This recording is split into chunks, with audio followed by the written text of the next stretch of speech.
Hello everyone, Happy New Year and welcome back to the Second City podcast. We're here in the studio for our 2025 year in review. My name's Daniel Sketchley and I'm delighted as ever to be joined by the one and only Callum Byrne. Callum Byrne. It's me. Yeah. Third year in a row now Yeah. we've done the end of year review. So Yeah. it makes sense, it's season 3 of the pod. But it's a good achievement, I think. Yeah, I think it's kind of like the first one we did of these, the 2023 end of year review, was kind of the first episode we did. I remember that kind of did really well and got like a few thousand views. So that was really nice. So it has a soft spot in our hearts, you know, making sure we do one of these every year, and then at the end of each season, obviously. I'll ask this as if I haven't seen you basically every day over the Christmas break. But how have you been? How was your Christmas? And obviously we're recording on the 2nd of January. So how was your New Year and everything as well? All good? Yeah, very good. It was a really good Christmas. Nice to spend some time with some family, and then saw a lot of you and a lot of the guys over Christmas. And we went out on New Year's Eve. Yeah, we had a good night, barring a questionable DJ. Yeah, music was. I was telling everyone at work about that today. I said it was great night. We won't name the venue or the DJ, but it was really good except the DJ. 90s night might give it away there, but although apparently it was a super sub DJ at the 11th hour. So fair enough, I suppose. There's only so much we can say. But how was your Christmas anyway? Yeah, it's nice, thanks. Yeah, pretty chilled. I worked Christmas morning, which is just kind of how it goes at our place. But it was really nice actually. Everyone was in a good mood, and then came home, had my dinner. Didn't feel too bad about not really helping with the dinner because I'm kind of useless anyway in that sense because I've been at work. And then had some folks around here in the evening, and watched a few films. Boxing Day, that was nice. Watched the new Knives Out, which we've seen. Yeah, which is really good. Recommend it. And went to a couple of Blues games. Went out for New Year's as well. Yeah, pretty good. Can't really complain. It's a bit like I'm already getting that. It is a bit. I think wherever you think of Christmas and New Year's and so on, this sort of when everything going back to normal is, you know, like when you see the TV schedule gradually go back to normal is a bit. Yeah, it's just knowing that I'm back in work in 3 days and I'm like 3 days later than me, man. Yeah. Don't feel too sorry for me. Well, it is the time of goodwill and festive cheer, sort of. And I do have a present for you. Oh, what could it be? What could it be? You've already seen it, but for the ladies and gentlemen who are watching on YouTube and or Spotify and any other video podcasting platforms. Yeah, we have video streaming on Spotify now as well. So check that out. Yes. It's a Christmas jumper for next year's end of year review. Yes. So a bit of context on this. I do know what this is because we did a Secret Santa. But that makes what do you call it? Like a round, like a it was a white elephant. A white elephant. So anyone could buy it. It was you just picked a present out and you got it. And Callum was very lucky. I didn't buy this. He was very lucky to get this Lee Camp Christmas jumper made by our mate. Have a safe Christmas after his nickname Safe Hands, which we gave him many years ago. What a work of art. Yeah. I hope you can see that all right. Hold that there.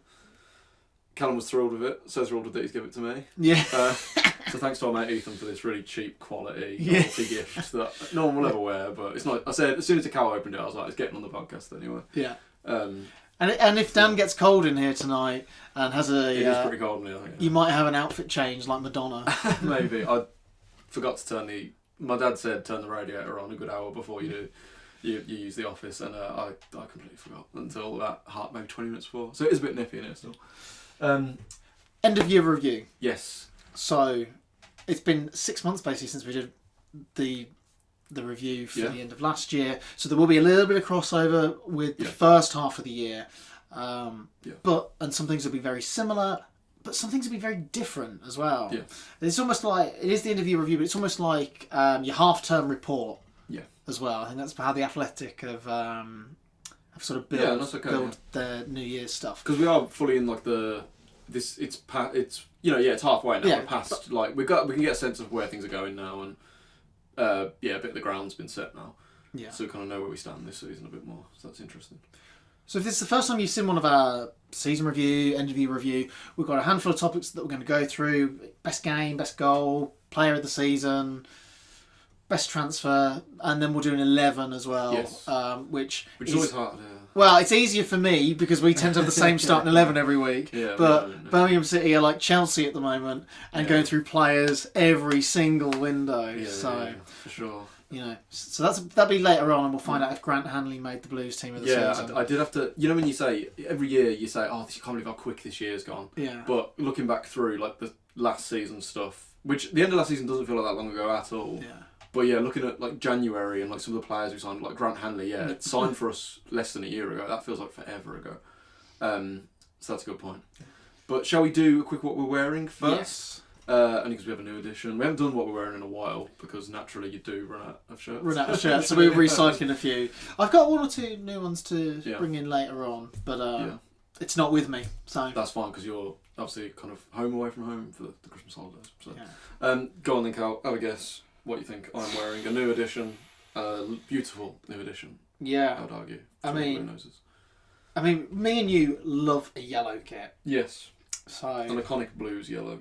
For those listening rather than watching, auto windscreens. Pony is the kit maker. It's the badge is like sort of a white. It's kind of in white against a black background in a yellow kind of shield within the shield. Yeah, but the shield is a silhouette of the badge. Yes, there's kind of black under the sleeves with a blue trim. Lovely V-neck. Thank you. Lovely V-neck. Yes. Well, it's definitely. I mean, it's obviously pre-2000s. I think. Yeah. Correct. So I don't know if it's quite far as back as the 80s. So I would probably be tempted to go mid to early 90s. I think you've had the home shirt of this on. There's a little hint I have had the home shirt. Ages ago though. Quite a while ago. Yeah. 93, 94. Few years out. This is 97, 98. So this would have been the year we were born. So this would have been the first away kit in my lifetime, really. I would have been born the summer before this season started. So 97, 98. Thank you to my folks who got me this beautiful number from the Blues. Yellow, iconic Blues yellow away shirt. And the remakes are really good quality, I've got to say. There's a lot of good ones in the Blues. And you've done well actually to get a remake with the kit maker. Exactly. Yeah, which is what... I guess I don't know. I'm assuming Pony aren't in business anymore. I could be wrong, but I know like when they've done the remakes of like the score draw ones never have the kit maker because they did not to get off topic. They did a remake of the League Cup one when we won the League Cup, and I was really tempted to buy it because I never got that kit at the time. But it didn't have, even though it was X-Tep, it didn't have the X-Tep logo on it, and I just couldn't. It just looked off. So with that there, it's bang on basically. It's the exact same. So 97, 98, we finished 7th in what was Division 1, so now the Championship. Trevor Francis was the manager for the whole season. Paul Furlong was the top scorer, got 15 in the league, 19 in all competitions. And it was kind of the first of a few seasons where we either just missed out on the playoffs or got into the playoffs and just missed out on promotion. So it was a few years, it was 4 or 5 years of chipping away, and then Steve Bruce came in, kind of got us over the line on what Trevor Francis had built up to that point, and got us promoted in 2002. We went on a really bad run between October and November where we didn't win a game for 9 games, but then went on a 9-game unbeaten run straight after that, which kind of put us right on the periphery. It helped us get right on the periphery of the playoffs. Had a famous 7-0 away win at Stoke in this kit on January 10th, 1998. The real crime of this season, though, and I did say this, or I think I remember saying this when I did the home version of this season. So we finished 7th. Sheffield United finished 6th. Let me just get the table up. Where's it gone? League table. Here we go. So we finished on 74 points, which is quite a lot actually. Yep. Sheffield United also finished on 74 points. So you think goal difference? But the goal difference was the same. No. We had a better goal difference than Sheffield United. We had a plus 25 goal difference. They had a plus 15. But it wasn't done on goal difference. It wasn't done on goal difference. It was done on goals scored. Sheffield United scored 69, and then we only scored 60, but we conceded 19 goals less than them. But because it was on goals scored, we had the exact same record. We both won 19, drew 17, lost 10. So because of that, we finished 7th, which is scandalous. Can you imagine that now? Yeah. There'd be rioting in the streets. But sounded like a pretty good season and a pretty fun season on the whole. I'm sure that was pretty agonising, especially seeing as we went on like a really good run at the end of the season.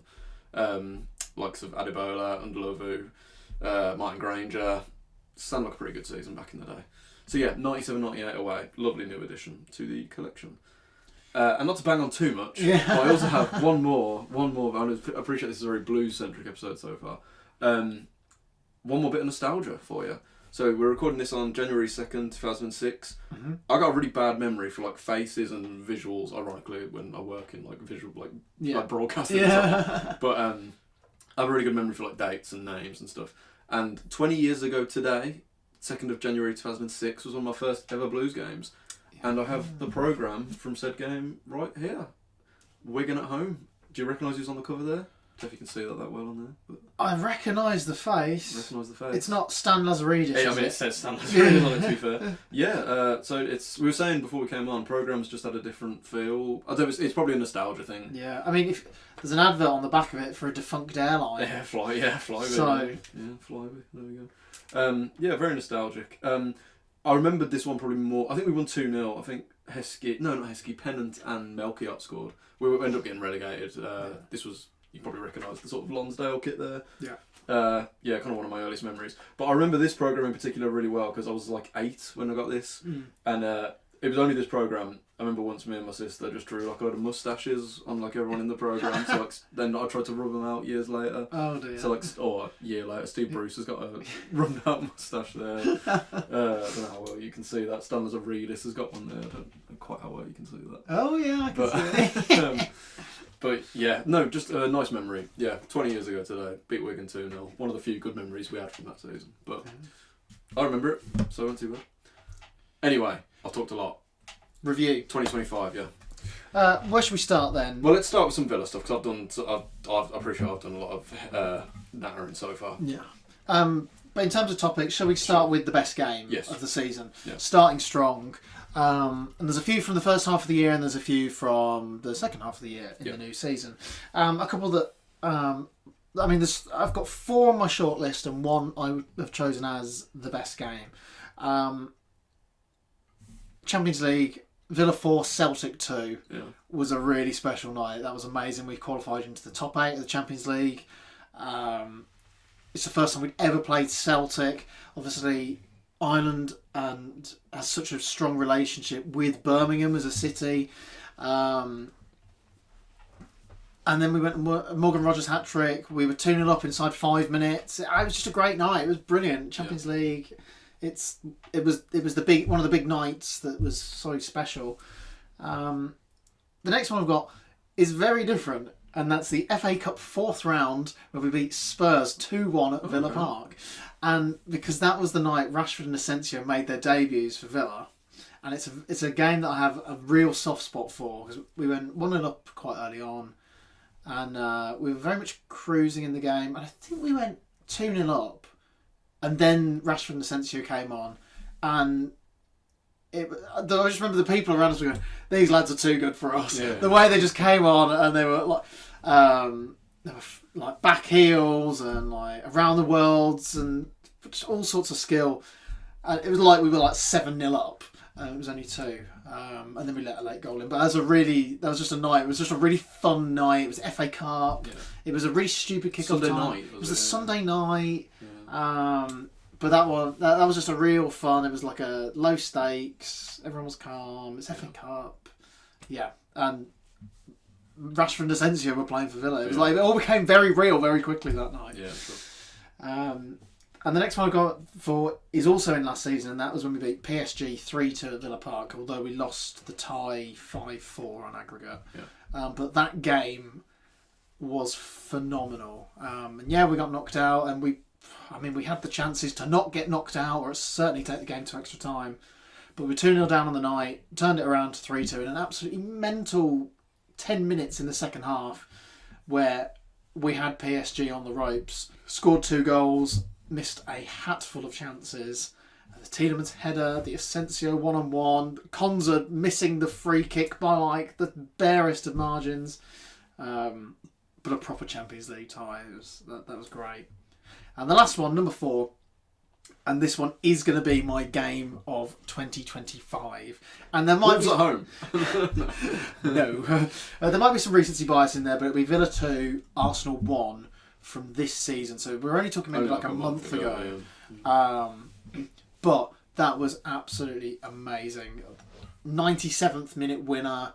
Villa and Arsenal. I think we were like 4th at the time. They were top of the league.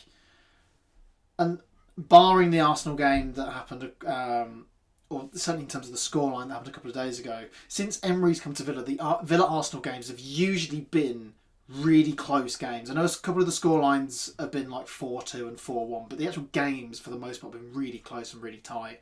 And this was another one where we were both going full tilt at each other. and we just about came on the right side of it. It was a great game, absolutely brilliant match, and the limbs at the end. I think I said this a couple of weeks ago. Some of the best limbs we've ever had at Villa Park while I've been going. It was unbelievable. Fair enough. So that's your answer, Arsenal. That's my answer. Shame the battered you the other night. It is a shame. It is a shame. You know what we should have... we kind of can include it all in one section because you've talked about some really great memories there. Not so much a specific game, but how has the year been... Could you summarise the year as a whole, 2025? Yes. Oh, which God. we probably should do. 2025 has been ups and downs for us. Mostly good. So like third in the Premier League. We are. But we're talking about the year as a whole. Sure. So at the start of last year, we couldn't score. We got battered at Crystal Palace. We were struggling. The January signings came in, and then in the run-in, we were brilliant. I think we were second to, if you did a league table for just the last 10 games of the season, we would have finished second in that 10-game run. Yeah. But we had a great run in the Champions League. It's a shame we got knocked out. The FA Cup semi-final was a hammer blow, and we'll talk about that later. The start of this season was a disaster. It was a shit show. But since then, up until the Arsenal game the other night, it's been incredible. And we're having a great... We missed out on the Champions League in a really farcical and classic Aston Villa way to miss out on the Champions League on the final day of the season. But we're having a good run in the Europa League and we'll see where that takes us. So the highs have been really good. The lows maybe haven't been as low as we've could have had them, but some of them have been... We've had some painful defeats along the way. But it's been a good year. It's been a really good year. But there's still stuff to work on for us. Fair enough. I'm amazed you can say it's been anything less than great, to be honest. It's like, from the outside looking in, like I know you maybe had like a rough run at the start of the season, but it doesn't matter. It hasn't mattered. You've turned it around. So, but fair enough. Been a very good year. Absolutely. Best calendar year you've had in some time. Probably. Well, you said that 2023 was a very good calendar year for us. Enough, yeah. Where I think if you'd have done it, if we had like the MLS format where you do like January to December. Yeah, sure. Then that calendar year is probably the best we've ever played under Emery. We've hit some amazing highs since, but in terms of consistently, apart from the run we just had, 2023 Aston Villa was incredible. Fair enough. So that's the Villa best game and a little summary of the year. What about Blues? Because it has been a year of two halves. Yeah, it really has been. And I guess a bit like Villa, the highs have been really high. Yeah. The lows have been quite low, and there's been moments of brilliance, and there's been moments that have made you want to tear your hair out. Yeah, pretty much bang on. As I say, we're recording this on the 2nd, so I'm trying to not let yesterday. Yeah. So, like, obviously we played Watford just there and were abysmal. We lost 3-0 at Vicarage Road. So obviously this is a 2025 review. That happened in 2026. So I'm trying to I know there's a lot of negativity at the minute, and not understandably so. I would say 2025 has been a good year. It has been a good year. But yeah, the first half of it, so the League One half of the year, is doing a lot of the heavy lifting there. It's been, because it has been good. And we left the Southampton game, which was a good game actually. We played pretty well. That was on the 29th of December. We left that game and had a... Kind of remember saying in the car on the way back, like, it's been a fun year, you know. Football is all about memories, isn't it? And we have had good ones this year. Obviously, we won League One, record points total. First half of the year, we basically, like, obviously most of the games I go to are home games as well. We basically won every home game pretty much. Had some great memories, and that League One section was amazing. Yeah, breaking the all-time points record, 111 points. I know it was only League One, but it was great. You know, winning every week. Seeing St Andrews full every week has been amazing, and it's easy to forget a few years ago that. But it was falling down. It was literally falling down. Literally falling down, and even before that, when it wasn't literally falling down, it was half empty anyway. Yeah. So let's not forget all that stuff. We'll get onto it later. Obviously, the EFL Trophy thing, but talking about memories, I had a great day out at Wembley. Had. Some great games which I'll touch on in a sec. It is obviously very fair to say, and we've had, since we got promoted again, we've had some great moments. November was a great month, had some great games, but it has been very inconsistent. We're currently 17th in the Championship, and I know the Championship's weird, and position is maybe not as important as points, difference. At this stage. But a team of the level of ambition and the expectation and the money. Yeah, and I think we've signed some really good players, like some of them on loan, but like Tamari Gray, Tommy Doyle, Patrick Roberts, Christoph Clara. Obviously, he's been here a while. Some of them players should not be playing in a team that is 17th in the Championship. They are too good for that. And I've said this before on a pod. It might have been the last one we did. And the Watford game obviously was in 2026, but that's happened a few times this year. I actually still don't think we know much new than compared to like 2 months ago. I know we've dropped a few points at home lately, but we are still really good at home. Yeah, we're really bad away. I could have told you that 2 months ago. Not much has really changed. And you said that on the last pod as well. Yeah, exactly. Yeah. We're pathetic away. We really are, and it was pathetic yesterday against Watford. So I am a little worried. I'm not saying we had to go up this season because we didn't, but I am a little worried the season's fizzling out a bit. So that is disappointing. But there have been great memories this year, and obviously the new stadium announcement is super exciting, and even things wherever you stand on it, like the documentary. It's been a really memorable year for Blues. A lot has happened. But you could also argue that when these new owners came in, we were in X position in the Championship, and now 2 years on from our first end of year review, we're 17th in the Championship. Weirdly, that year as well, I think we recorded it. No, we recorded it on. We did it just before Christmas, but it came out on like New Year's Eve. Yeah, and I think we'd lost 3-0 as well New Year's Day that year as well, and really got sacked the next day. Yeah. So if that happens again this year, that'd be a weird coincidence. I don't think it will. Yeah. Tom Wagner, if you're gonna sack him, can you wait till this review's come out so that give it a week or so? Yeah. So we're not instantly outdated. So yeah, it's been. Because in that one you made a joke about at the time recording, you're like, oh yeah, and Rudy's been sacked, and we barely got the episode out, and it happened. Maybe you should have seen that coming. But no, talking of best games, and we have had some really good games this year. There's a few in League One that really stood out in 2025. This wasn't in League One, but we were a League One team. The Bradford 2-1 in the EFL Trophy semi-final, Big Lyndon Dykes with an amazing, a proper Duke tribute. Near post header was fantastic, and I had a really bad week that week, and a really bad day, and that was like a real, escapist moment. It was so mad, and I don't think I said it at the time, but like I snapped this. I might have said it. I snapped the seat clean in front of me. I was wearing my boots, and in the celebration, I sort of tried to put my foot up on the chair, and just the seat in front of me just cracked clean in half. So someone in front of me now has got it's like 158, 159, 400, 161, 162. But yeah, that was a great night. The Barnsley 6-2, right at the end of last season, was fantastic and just ripped them to shreds. And we knew we were going up, and it was just a proper party atmosphere. Most goals we scored all year in one game was fantastic. The Mansfield 4-0 at the end of last season, where we actually got to lift the trophy, and Duke obviously Duke was retiring and did his speech at the end, and same with Tom Wagner. It was just a real party mode, and it was so good, and we played so well. The club were going to do, not like a parade, but like a party at the stadium thing like a week later. But it was just so good, they basically just cancelled it, because it was like, we did it already, It was so good. And then this season, I know this season's been a bit more mixed, but I really loved the Ipswich opening night game. I know we drew 1-1, but I think it was like just the excitement of it, and the first game back. And Under the lights, Friday night, we played really well. Yeah, it was a great game, actually. It was, and even though we've had great nights this season elsewhere, I actually don't think we haven't had many like really exciting like Friday night games. I don't think a lot of our televised games have been on other times. So that was a really great game. I really enjoyed that one. The Portsmouth 4-0 was great. The Millwall 4-0 was great. The 4-1 against Norwich was great. They were all in November. And all at home. Yes. They were all fantastic. I didn't go to the Blackburn 2-1 away, so that's why I'm not going to count it again. Lyndon Dykes scoring late on, but if I had to pick any of them, ironically, it would be a loss. The Newcastle 3-2 back in February in the FA Cup.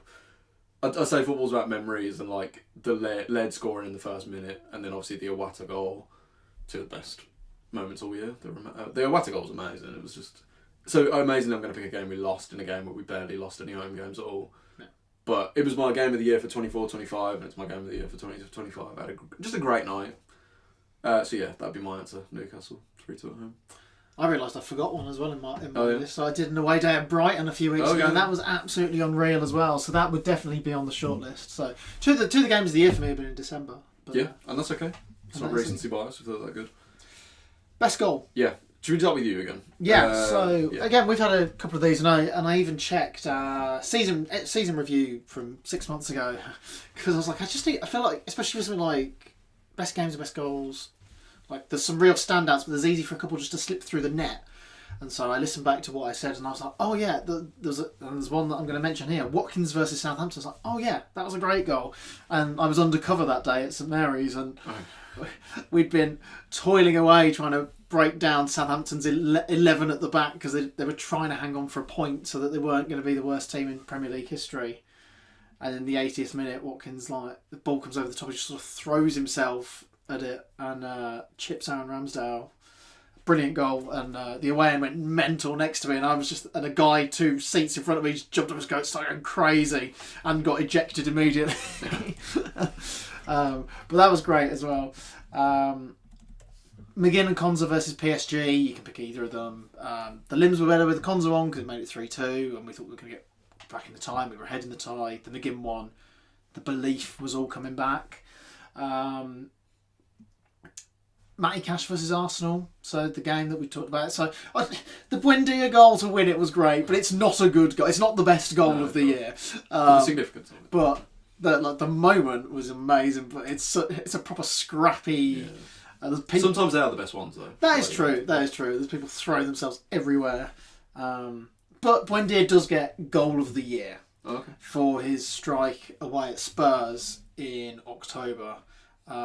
Everything about that goal is unbelievable. I don't like the term pre-assist, but Matty Cash's pre-assist where he volleys the ball on the halfway line all the way to the edge of the box where Luca Dean turns into Messi and just does these like 2 incredible touches to like flick it and bring the ball down and give it to Buendia, and then the finish from the outside of the box into the bottom corner. It's just a fantastic goal that will probably win our goal. It takes something special for that not to be goal of the season. Not just for us, but it'll be up there for Premier League goal of the season as well. It already won goal of the month, so it's definitely going to be a contender at the end of the year. So very good. Yeah, but we've scored a lot of great goals this year, but those were some standout moments. Fair enough. I won't keep you, in terms of Blues goal of the year, I won't keep you too much in suspense because I already said it. It was the Iwata goal against Newcastle. Like, just a world class. It was like an all-time. It was an all-timer. Yeah. You know, it's it'll probably be the best goal he ever scores. Oh yeah, and he scored some great ones to be fair. Yeah, an unbelievable goal. The moment of it, I mean, I had such a perfect view of it. I was like directly behind it, pretty much, or it felt like it. And the video, I've watched it over and over and over. There is no other answer. Yeah. It was an unbelievable goal. But I got a load of honourable mentions of other, because we did score so many goals in 2025. Obviously, a lot of them in League One. Not many of them away in the Championship. The Laird goal that night, again, not a great goal. It took a huge deflection. But the moment. Yeah, it was like 30 seconds in after like all the fireworks and the hype, and that was amazing. Another one, you know, when I say about, this year's gone really quick, but then you think back to something that happened at the start of the year and it feels like ages ago. Do you remember Lyndon Dykes? I was just about to say, is it Lyndon Dykes? What an amazing goal. Was it the FA Cup? Yeah, it was like January, I think it's January the 11th, so that feels like ages ago. Where he flicked the ball over like someone and then, did he flick it over 2 players? I can't remember. And then he flicked it over 1 and then lobbed it over the keeper. Amazing goal. Keshi Anderson scored an amazing goal away at Huddersfield, also in January. I've got written down Lyndon Dykes versus Barnsley. Did he score against Barnsley? I don't think he did. Why have I wrote that down? I don't know why I wrote that down. Did Dykes score another goal? Dykes versus Bradford, that should say. Sorry. Yeah, obviously, which I already mentioned. Kieran Dowell versus Cambridge in a 4-0 win, scored a lovely team goal in February. Jay Stansfield scored a great solo goal against Charlton at home. Was it from the penalty spot? No, it wasn't. He won the ball right on the touchline by the dugouts, and he dribbled all the way up and smashed it in a 1-0 win, which pretty much guaranteed we were going to go up pretty much. Keshi Anderson scored a lovely goal away at Bristol Rovers early on. I was out of that game. We just got back from Milan and then went to that game the next day actually. Kieran Dowell and Iwata both scored great goals in that Mansfield game. Beautiful team goals. The Iwata one in particular is amazing in that 4-0 win. So they were all last season. And then a few others this season. Obviously the Dykes goal against Blackburn for the moment. For Lyndon Dykes, I know he doesn't score that many goals, and there's a chance he's going to be going this month. He's been mentioned like 5 times already. Yeah, big goal, big game player. Absolutely, and I'd keep him, but you know. Alex Cochrane scored a great goal in that Millwall 4-0 win. Paik and Damari Gray in particular scored some great goals against Watford when we beat them last month in the 2-1 win at St Andrews. And I know we lost 3-1 and we were awful, but Damari Gray scored a great goal away at Southampton in the 3-1 loss as well. And then, onto some more, Kyogo against Ipswich, which was ruled out for a foul in the opening game. A few minutes in, was a great goal. Got to pretend it counted. And then his finish against Wrexham, which he was about 3 yards offside, was an amazing finish. Would have given us a 2-1 win as well. So there were a load of honourable mentions, and of course none of Kyogo's league goals for. I just mentioned 2 of them. He had another goal ruled out as well. Where was that? I'm sure he scored 3 and had them all ruled out. He can moan about the Ipswich one. He cannot moan about the Wrexham one. He was sort of going no. It was like, dude, I can see from here you're offside. Another one though, for pure sentiment for the moment, my answer is Iwata against Newcastle. But the Duke goal against Barnsley, the 6th goal in a 6-2 win, shouldn't really mean that much, but it was crazy. It was the only league goal he scored last season. I think we all knew, I don't think it had been announced, but I think we all knew he was probably going to retire soon. And he shot and it was saved, and then it bounced back to him, and he just dinked it over the keeper. And I heard myself. I don't normally notice it, but I really heard myself shout as it was that fantastic. It was carnage. That was a really special moment. And when I mentioned memories and good memories this year, that is definitely one of them. So yeah, my answer is Iwata, but we've had a load of great moments this year in terms of goals scored. So yeah, that'd be my answer. Well, you've listed every goal that you've scored this year, but no, we scored a lot of them. We scored a lot of them. It was a long list. Next category, I think we'll go into best. Do you want to do best signing or the low point? Should we do best signing? Best signing. Start with you. Yeah, I mean, it's quite easy for us because our summer window was nothing short of a shambles. So it's not going to be, believe it or not, Dan, it's not Harvey Elliott. No. For the shambles of the summer, there was 2 good signings. Marco Bizzo has been a huge upgrade on Robin Olsen. He's not better than Emi Martinez, but in terms of number 2s, he's been. It's just nice having.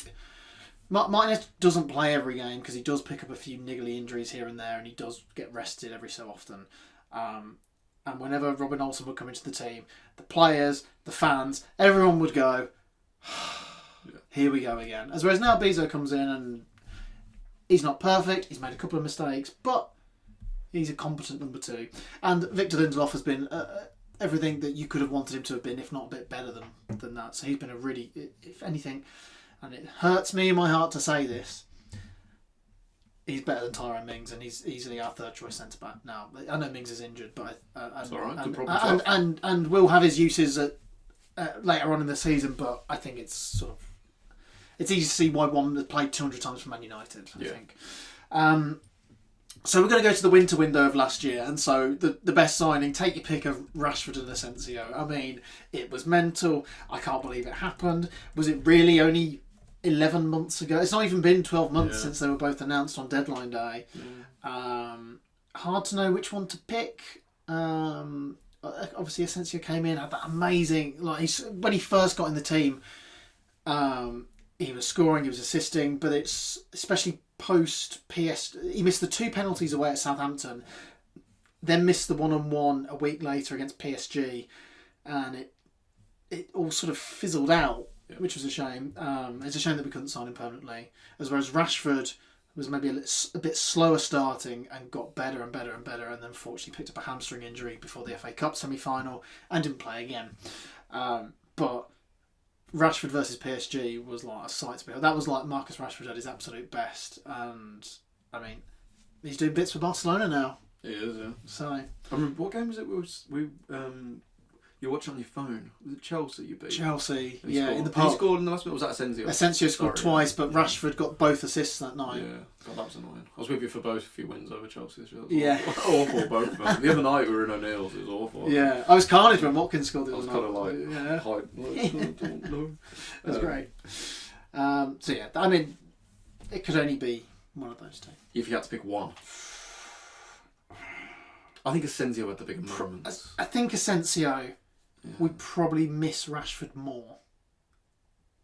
Yeah, okay, yeah. Fair enough. But for the 6 months that we had him, Asensio was probably better just for the impact and the goals. He scored some huge goals very quickly. Yeah. So we'll say him. Please come back, Marco. And Marcus. Come back in the summer. Might be a quick one. It might be fun to do, though. Yeah. Worst sign. I think I know who yours might be. It's got to be Harvey Elliott. Yeah, because I was just having to think about it. Yeah, it's like... it can only be Harvey Elliott. Yeah. Any other contenders? Or is he... I know it's been a weird signing. Like, yeah. And Monchi really wanted him. It's so much stuff about the summer that's come out, and you just go... Like the Martinez saga. Yeah. We knew Harvey Elliott was available at the start of the window.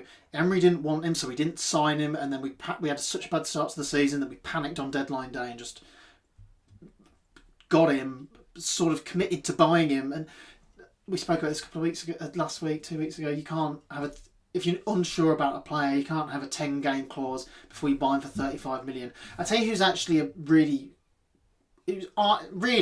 the worst signing is Evan Gesson so far because he actually plays. No, sure, but I think it's just because they play doesn't mean they're the worst signing. Like, the fact they're playing alone means they have some value. Like, yeah, but again, like we said, if Gesson had been the loan with the obligation and Harvey Elliott had been the one we'd bought, those two would have completely swapped roles. And Harvey Elliott is a much better footballer than Evan Gesson, but he doesn't suit the system.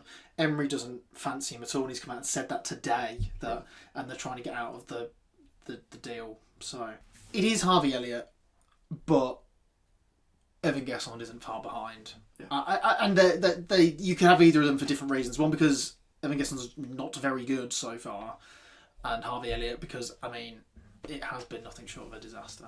That's very fair. In terms of Blues, I mean, you've signed a lot of players, and there's probably a few that you could arguably put up there. I mean, you're going to name some players. I'm going to go, oh yeah, but from the outside looking in, Kyogo because he just doesn't score. Yeah. I feel we've had probably more misses than hits, but we have had some hits as well. I think a lot of criticism has gone towards the recruitment in the summer, and rightfully so. But we have had some good players as well. Absolutely, some very, very good players. Who without we'd be, I think we'd, bottom three. Maybe not bottom three, but we'd notice if they weren't there. My favourite signing of 2025 was a loan signing. Patrick Roberts, I think, he's like undroppable. I know some people have said he's maybe a bit of a luxury away, but I think he's, I don't know, I really like him, and he's exciting to watch, and he's got a great cross on him. He is, considering he only came in on deadline day, he's a significant improvement on what we had in that position before. You can tell that he's come through that Man City academy as well. He's got that. I don't know. You look at some of the players like Sancho, Patrick Roberts, Morgan Rogers, Cole Palmer. They all have that sort of something that you can kind of link back to the way that Man City operate. Yeah, sure. No, I think he's a terrific player, and I believe he's out of contract with Sunderland in the summer. So whatever happens, I'd love for him to sign permanently, and I hope that's a discussion that's happening already. I'd love to hear something in January about that, but I don't know if that'll happen. Same with Tommy Doyle, he's been fantastic. The only reason I'd put Roberts slightly ahead of him is I think Doyle took a little while, probably not really through any fault of his own, but it seems to take a while to gain Davis's trust fully. So he didn't actually play that much at the start of the season, but I think we've missed him the last few games when he's not been in the team. But best permanent signing... So my answer would be Patrick Roberts, but if we're talking permanent signings, I think Tamari Gray has been... I know he's had some off games and it maybe took him a little... It was a bit of a slow start, maybe. Which is only natural because he'd been playing in the Saudi. Yeah, exactly. So. And I think some of the criticism was fair. I also think some of it was a little harsh. Everyone is entitled to their opinion, but I thought it was a little bit over the top. But I think now that he's injured at the minute, which is a shame. But similar to the Patrick Roberts thing, I think he's such an asset, and he can be frustrating, but he can also be capable of real magic. And his goals return and assists return has been pretty good. Has been good so far. So he'd be a great sign. The reason I asked you about worst signing was because I was just looking at ours and I was like, we've had some weird ones this year. Even like you mentioned, Grant Hanley did fine. So that's certainly not a bad one. But we had Lee Myung-jae. If you remember him, the left back. That is the first time you've ever mentioned this person. No, he was on a thumbnail because he played his first game, so we put him on a thumbnail for an episode, and then he never played for us again. Just a weird one. He was good. He played fine in the game and a half he played. And then I'm not going to put Kyogo in the worst signings. I would understand if someone did. He'd be in maybe like a miss. If you're doing hits and misses, he might be in the miss. Well, he'd have to be, I think. Yeah. But I still believe. After the Southampton game, I was like, he's got to play against Watford because he played really well. Like he was so important to how we played. but then he missed one, maybe two, very clear chances. But I still hold out hope. And I mentioned earlier, like, a load of players that should not be playing in a team that's 17th in the Championship. I kind of consider Kyogo in that as well, like, even though he's arguably partially responsible for it. But he wouldn't be in my worst because I still think there's a chance. But Kanye Fujimoto has played 5. Do you even know who that is? The name you signed a few like Japanese players though. Yeah, you had what was his name? Yokoyama for like 5 minutes last year. He's been like Yokoyama, except Yokoyama played a bit in League One. Yeah. But he played like half the game against Port Vale and then played like 5 minutes against Sheffield Wednesday. And we've not seen him since. He's been on the bench loads, but never. Just kind of like the Harvey Elliott one. You're like, who actually approved that? Who actually signed off on that? Because I think we spent money on him from the Portuguese league as well. Whatever the Portuguese Premier League, whatever that's called. Cashin hasn't really worked out on loan from Brighton, but he played well against Southampton. But yeah, that one's not really worked. I won't be shocked if he goes back. I think the worst maybe is harsh compared to someone like Fujimoto, who barely has played. But Kumas, like Lewis Kumas, I just don't get it at all. I've never really seen it, and I know I'm not alone in that. I'm just not seeing it with him. He's a left winger, but I think he just hasn't settled, I don't think, and I won't be surprised if he goes back in January as well. So that's been Lewis Kumas would probably be my answer for the worst as well.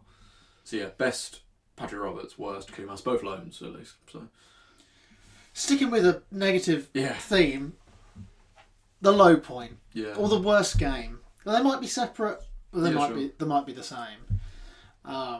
There's just a clear answer for me. Yeah. Oh, I think I know what it is. Yeah. Do you want to have a guess? It must be Palace in the cup. It is Palace in the cup.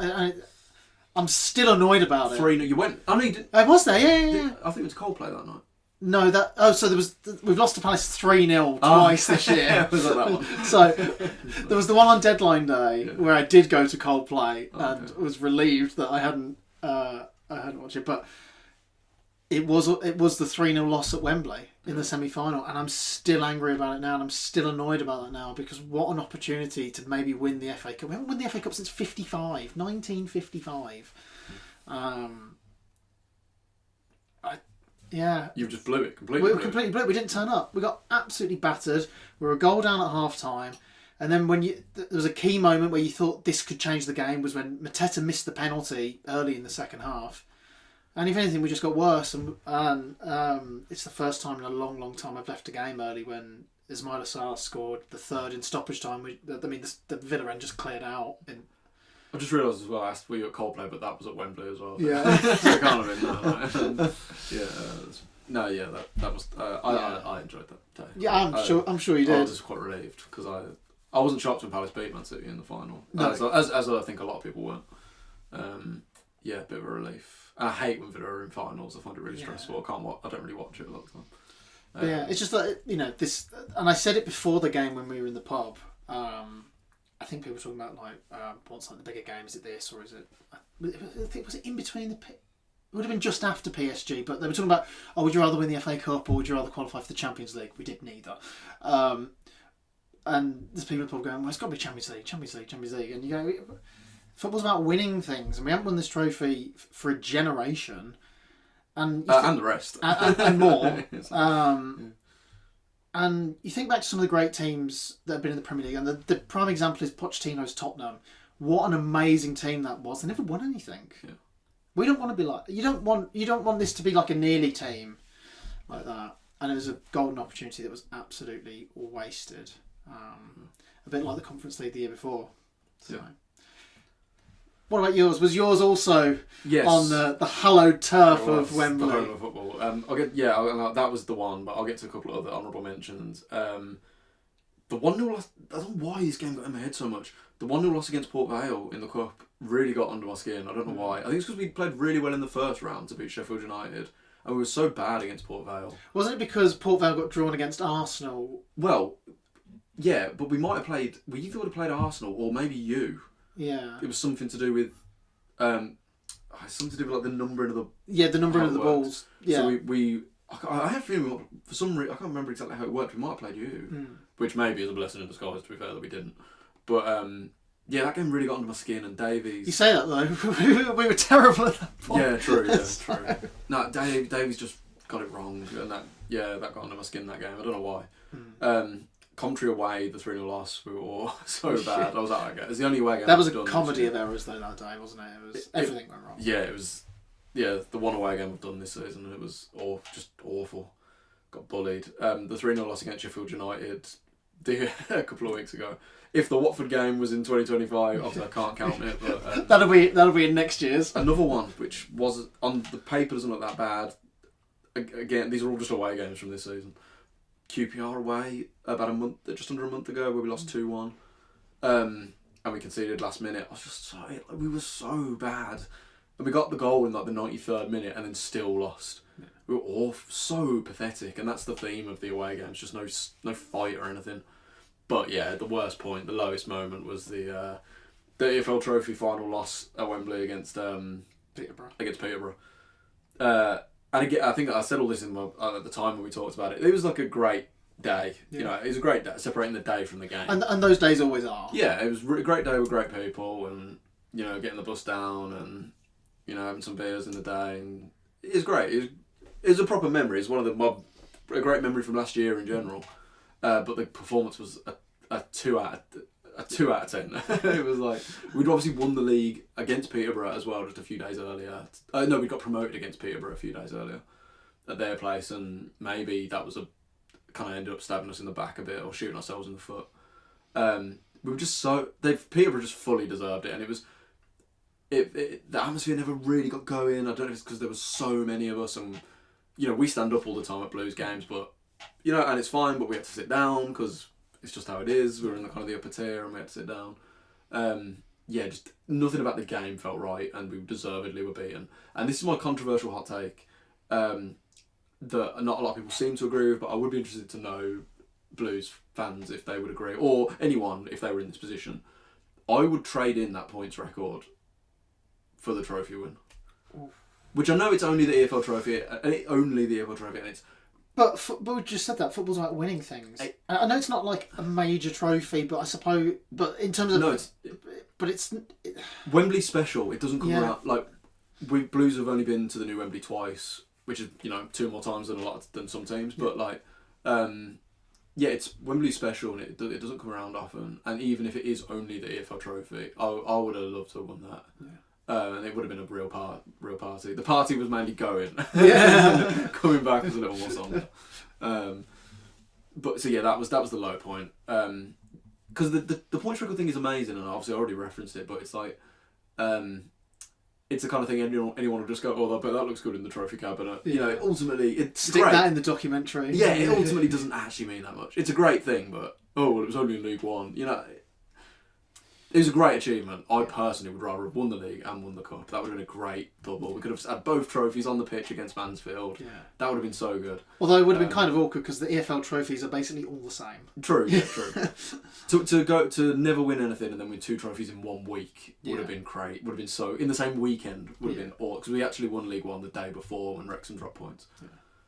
But yeah, that was my obvious low point. I would imagine it's most Blues fans' low point as well. But a great day, so I can't really complain.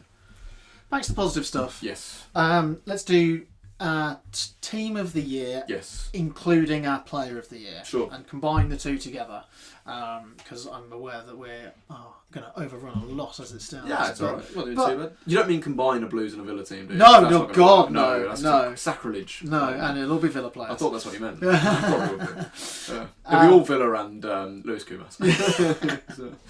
Harvey Elliott. Or all Villa, or and then James Beadle. I mean, for Villa, this is very easy because, like I said earlier, we roughly play the same starting 11. But there's a couple of tweaks in there. Martinez in goal, not been his best calendar year. Last season wasn't his best season. He's been a bit up and down this year in terms of the highs, and some of the saves he's made have been unbelievable. But there's been a few errors, especially away from home. He's basically dropped a couple in the net. And with everything that happened in the summer, it doesn't take much for people to get. I don't know. I think he's trying to win the fans back over, but it doesn't take much for it to tip back the other way. there's a rocky relationship there. It's got Matty Cash, Ezri Konsa, Pau Torres. Finally ended the Torres or Mings debate earlier this year. I love Tyrone Mings a lot. We're a better team with Torres in the team. Cash has been unbelievable as well. Luca Dean, this one could change. It's been like a mainstay of Luca Dean's been our best left back, but he has started to lose his place in the last couple of weeks to Ian Martson. So watch this space, I suppose. We play a 4-4-2, so I'm going for Kamara and Tielemans in the middle. Tielemans was Player of the Year last year. John McGinn on the right, Morgan Rogers on the left, and then this is where it changes up, and I went for Asensio and Rashford. That's fair. Yeah. And with the Player of the Year, I've gone for Morgan Rogers, and it would have been Yuri Tielemans, but he missed the first part of the season through injury, and so Rogers plays every week, and so I've gone for him. And we've spoken a lot about him in the last couple of weeks. Could be England's number 10 at the World Cup ahead of Jude Bellingham, but he's got the shirt at the moment. Whether you agree with it or not, Tuchel has given him the shirt at the moment, so we'll see how that goes. You could get them both in the same starting 11, but that's another podcast. Yes, that's going to be the big thing this year, isn't it? The World Cup, 6 months away. But yes. It feels harsh not to have Ollie in there, but when I think back to the big games, that he's not had a good season of 25-26. I think before the Chelsea game, he'd only scored like 4 goals or something. Yeah, two of them. Before December, he'd only scored 1 league goal. He'd only scored 1 goal all season, and so he scored 4 now in December. But if you remember back to when Rashford and Asensio came in, and we kind of worked out we couldn't play Watkins and Rashford together. Rashford had the shirt, and he started at PSG. He started. He was starting in the FA Cup. He would have started at Wembley. So all the big Man City away. So I've gone for those two. And Asensio, we talked about the impact he came in. He scored 2 goals. Scored 3 goals in the tie against Club Brugge. Goals in the FA Cup. Goals in the Premier League. The brace at Chelsea was amazing. So had to squeeze them in, and it feels a shame to not put Onana in, but the injuries and maybe the glamour of looking back at the 2 big signings is we might not get the chance to put them in the team again. So yeah, sure. Okay, fair enough. And Morgan Rogers was your player. Morgan Rogers, Player of the Year. Awesome. Blues. Not actually as hard as I thought. There was a couple I had to leave out. Goalkeeper Ryan Alsop could only really be it's not the Peacock, is it? Because I don't know if he actually played a game for us this calendar year. The FA Cup. I don't think Newcastle. Oh God, yeah. What was Chris Davies thinking? And he came off the bench when we did Blues Wickham. No, and he played at Bolton away, and we hadn't conceded a goal in we conceded 2 goals in 4 months, and then we conceded 3 in 1 game, and he had to come back in. I forgot he played in that Newcastle game. What was that all about? Had to be Allsop. Beadle obviously has come in on loan from Brighton. I prefer Allsop, and I think Beadle will one day be a very good goalkeeper, but I don't see why. I feel like the threshold for Peacock Farrell getting dropped in League One for Allsop was a lot higher. I feel like he got a lot more time before Allsop got dropped this season in favour of Beadle, and I feel like Beadle has made as many errors. So Ryan, I think we lack a great goalkeeper, and we maybe lack a few key positions to really challenge for the top brass this year. But and keeper is one of them. But I would say Allsop. I think he's a good goalkeeper, and he's a Blues fan, which helps. Right back, I never thought I'd say this because he's only been there a few months, but I had to get him in the team, and that is Iwata. You know me, I hate square pegs in round holes. I'm like, play a right back at right back, but Iwata has been so good, and it feels mad because he's only been there a few months. But Bright Say Samuel's not really got going since he came to Blues. He's just been terrific in the way he can drift into midfield, and obviously he was so good in League One, obviously in centre mid, but I had to get him in the team, and I love Iwata. I think he's a great player. Clara at centre back, and he is my player of the year, but I'd imagine it'd be most people's. Apart from him karate kicking a Derby player's head off the other week, he's been terrific. Obviously became captain after Bielik left. proper warrior. Rugby tackled an Ipswich player pretty much when he didn't like what he did, booting the ball away. What a man. I'd follow him into battle anywhere. Other centre-back, I'm playing a 4-2-3-1 by the way. Other centre-back, Ben Davis, who obviously was only with us in League One, but was fantastic. Dislodged Bielik, who was a great player for us. But he was terrific. And Phil Neumann's come in and has had moments of greatness. But I think he's just every now and again a little weak in the challenge or gets beaten to headers. I think he will in time be a top centre-back, and I like the Neumann-Clara partnership. But for now I'm going to say Ben Davis. And I appreciate, if Neumann was playing in League One, he would have had all the same advantages. Like, Ben Davis benefits from us seeing him in League One rather than the Championship. But I'll say Ben Davis. Cochrane at left back, obviously. My two centre mids, I'm going to say Tommy Doyle and Paik. I know Paik's had some critics at times this year, and maybe that's fair enough, but Doyle's been fantastic since he's came in, so he had to be in. Alongside Paik. Patrick Roberts on the right wing, already spoken about him a lot. Stansfield is the 10. Stansfield has to get in, scored so many goals. I know a lot of them are penalties, but on a bit of a drought at the minute, but he always gives so much, and he has been kind of the poster boy this year. Going to put Gray on the left, and then I'm going to put Alfie May up front. I genuinely considered Dykes, but I feel like I can't do that. I think in League One, I know despite his big goals, he hasn't actually played that much really. I genuinely did consider it, but I think that maybe says more about the standard of some of our strikers this year. Alfie May, I know he had a bit of a drought, but he did score some big goals. I think it was a little harsh to sell him. I assume he maybe wanted to go. A few unlucky ones to miss out. Keshi Anderson on the left had a great season in League One, not been as effective in the Championship, and I think Gray is clearly a better player. But Keshi did play brilliantly, and he's a good player. Ethan Laird not getting in at right back was fantastic in League One, but he's barely featured this season, and he's just injured so much. He's injured all the time. And Kieran Dowell was great. Kieran Dowell, I think he got 5 goals and 5 assists in his half season, but he dropped such a stinker at Wembley. That alone, it pissed me off so much that I can't put him in. I was so angry with him. He got like the bulk of my criticism that day. He wasn't the only one that was bad, but he was so bad. So kind of unfairly, I'm not going to consider him. So yeah, that's my team. Allsop, Iwata, Clara, Davis, Cochrane, Doyle, Paik, Roberts, Stansfield, Gray, and May is my team.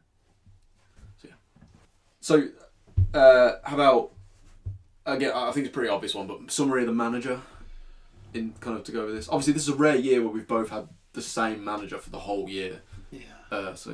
Build the statue. Fair enough, in 3 words. Yeah. Build the statue.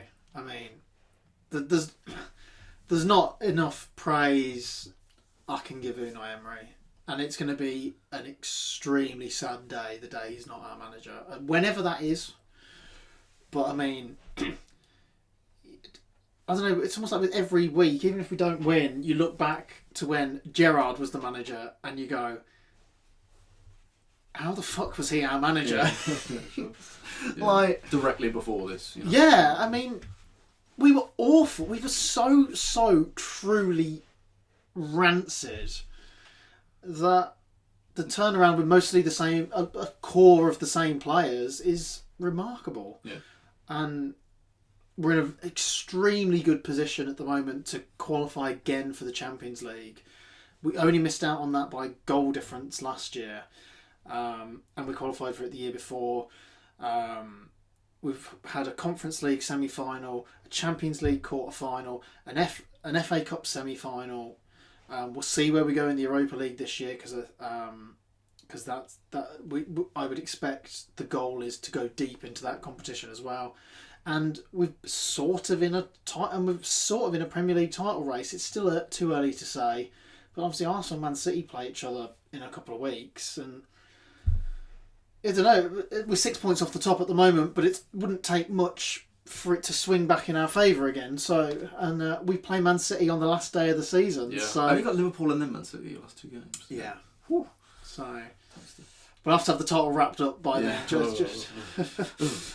Fair enough. I'm not surprised to hear you've been glowing reception. The reason I asked is because a bit of trivia, bit of a question for you. This was the first calendar year in a while where Blues didn't change manager. Oof. When do you think the last year was? The last calendar year where we didn't change manager? Oh my god! Well, we know it wasn't 2024. No, we had about 8 managers in 2024. Oh God, because you went through a phase of like sacking a manager in like the spring every year, Yeah. and a firefighter would come in. You'd start the next season badly. You'd sack them, and it was a cycle that would happen. Yeah. I mean, this must be. I probably couldn't tell you the year, but it must have been Lee Clark. A little bit over. But that's another question I'll get to. Oh, okay. Give me a year. Because Houghton was only there for a year, wasn't he? For one season, so he wasn't there for a year. It was after that. It was after Houghton. Houghton was a long time ago now. Who came after Houghton for you guys? Brower. And it would be... Hang on, you sacked him in 16, 17, so 2016. 2015. Oh, 2015. So he very nearly did too, because he got sacked in the December. But yeah, 2015 was the last calendar year where we went a whole year without changing manager. So yeah, 10 years. 10 full years. So fair, well done, Chris Davis. And yeah, Chris Davis, if he finishes this season, will be the first, which is, he'll be the first. We're not sure if he'll finish this week yet. No, he'll be the first Blues manager since Lee Clark to do 2 consecutive seasons in full. And Lee Clark left in 2014, so that's quite a long time ago. Davis, I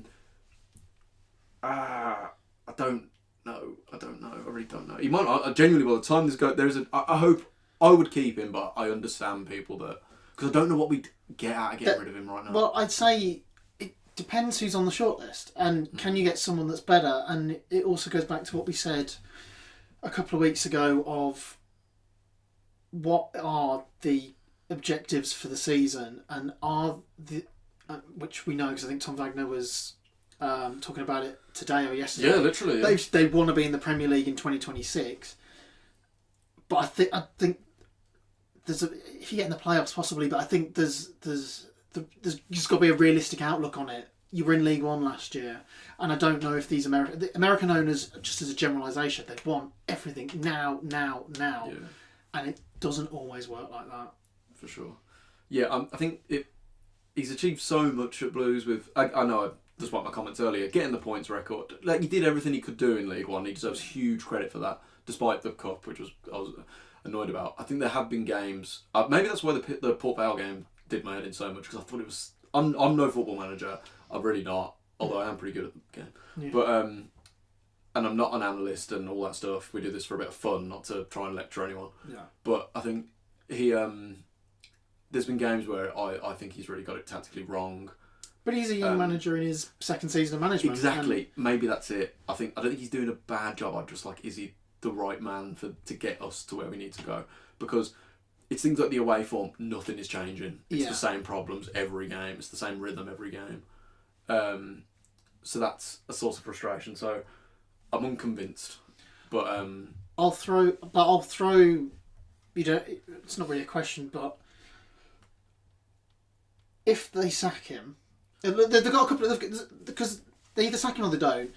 The chances are, if you keep him, you're probably not going up this year. But you're not going to go down. The away form is gonna keep you from doing anything. But if you roll the dice and it goes down the Rooney route, which it could do, you don't know. A new manager's just a gamble, and this ownership's record with managers is very hit and miss. Yeah.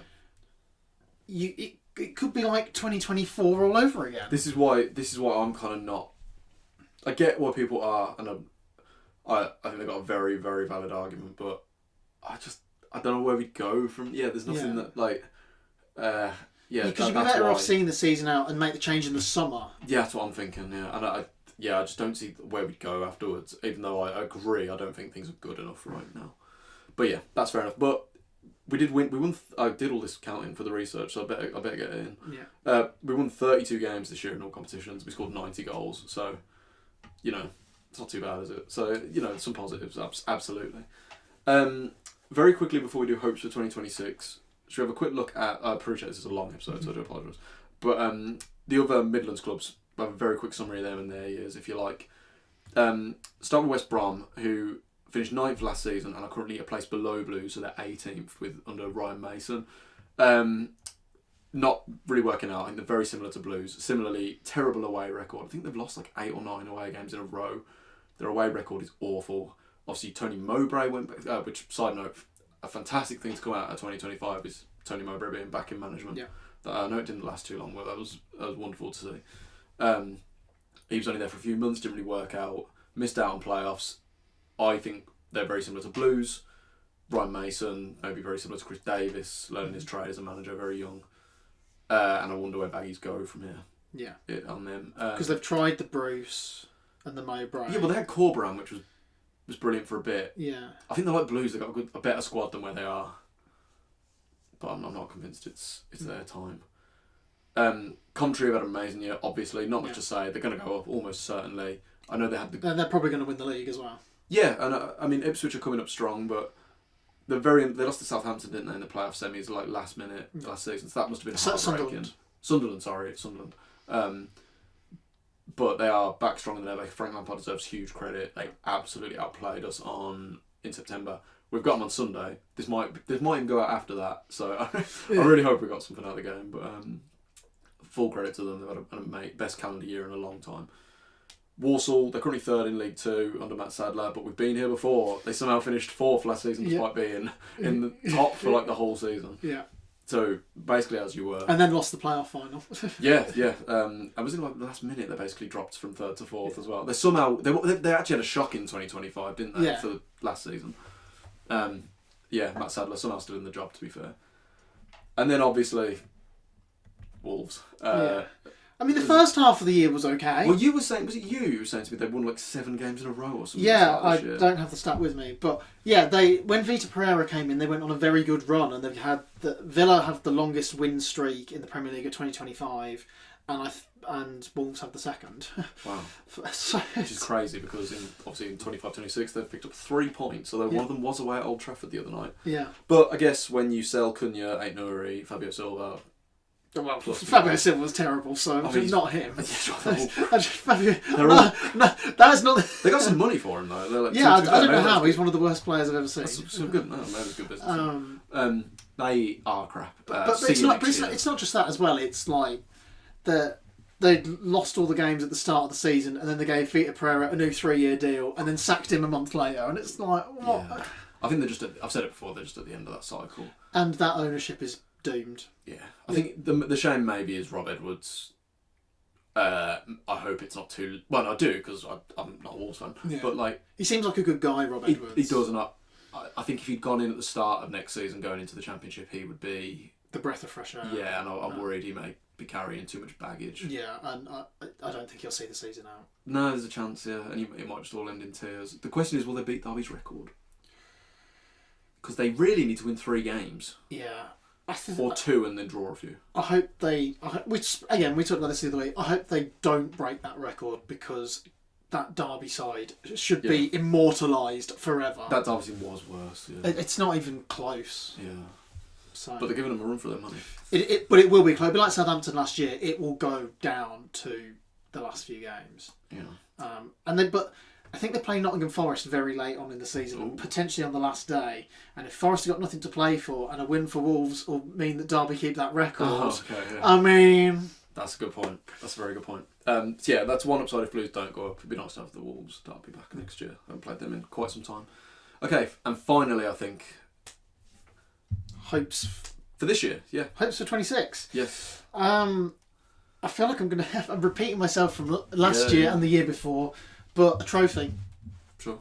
Got this management set up with this crop of players have to win something. Doesn't mean they will, but they've got to win something. And they've had some near misses the last couple of years, and obviously we are the favourites for the Europa League. I don't know if I fully believe that. But I fully expect us to be in at least the semi-finals. Who else could win it though? I actually don't know. Porto, I mean, Midtjylland are top of the league table at the moment, but you've got the likes of Porto, Lille, Betis. Are Roma in it, or are they in the conference? Roma are in it. Yeah. So there's some good teams in there, and it is not an easy. I know that Spurs winning it, and they played Man United in the final last year, and it was funny because they were both crap. But don't let that muddy the waters. This is a very difficult competition to win. Yeah. maybe it'd be the FA Cup, but I just can't see us taking it seriously, especially with where we are in the league. Do I think we'll win the Premier League? No. No, me neither. But I'm not going to complain if that's the trophy. No, so a trophy, and at this point as well, we have to say Champions League qualification. Whether that's finishing in the top 4 or 5, or winning the Europa League. But those are the two. Those are the two things. And Ollie Watkins to score loads of goals, and then he might be able to get towards if he stays with us next year, he'll be very close to the 100 club. Very true. And also, it's 6 months till the big one. He's going to want to be on the plane. Yeah. Blues hopes for 2026. So obviously it's a weird point, and it kind of similar to like I was saying when we did this a couple of years ago.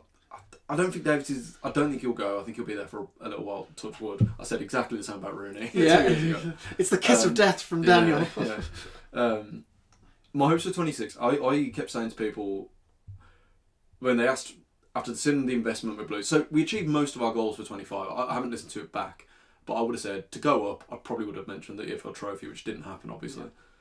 And I probably would have said to stabilise in the Championship, which has kind of happened. Yeah. It has happened. Like you said, I don't think we're in any real danger of going down, touch wood. And one of the spaces is already gone. Exactly, yeah. So. And Portsmouth are shit as well, to be honest. But I kept saying to people, I said I'm not convinced we'll go up and I'm not convinced we'll be in the playoffs, but I think we'll be in the mix. I think we'll be in the conversation till the end. And that's got to be the goal, I think. We need some business in January to at least keep us in contention, and the away form has got to improve.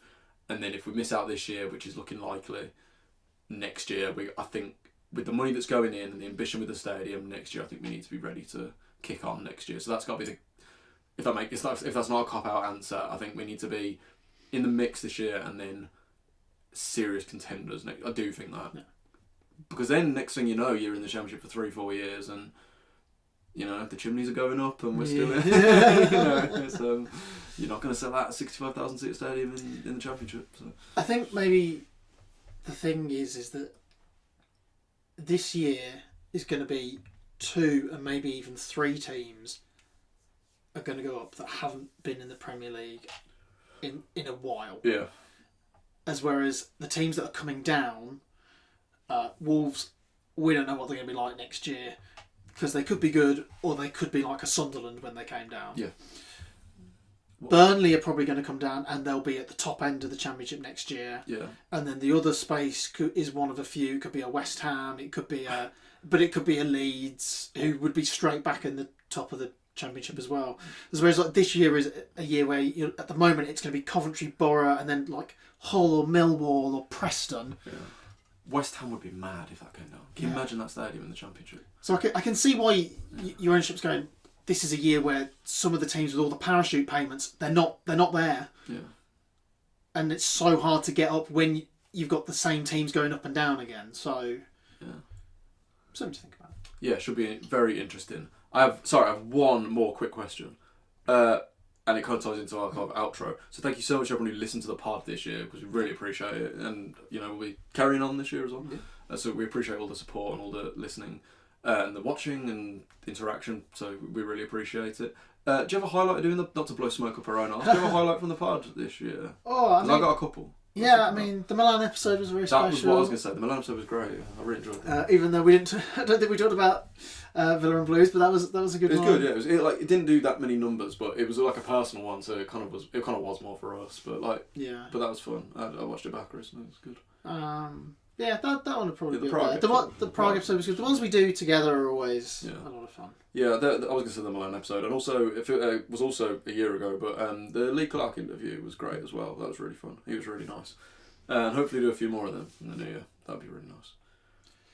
I think that wraps us up for today or this week or definitely definitely today. Yeah. As Dan said, thank you very much for watching and listening in 2025, and we hope you join us for 2026 and beyond. And so that's all from me. Hope you have a happy new year. Enjoy 2026 and up the Villa. Absolutely, echo everything Callum said except the last bit. Thank you everyone for listening and watching this year, and Happy New Year. See you in 2026 and keep right on.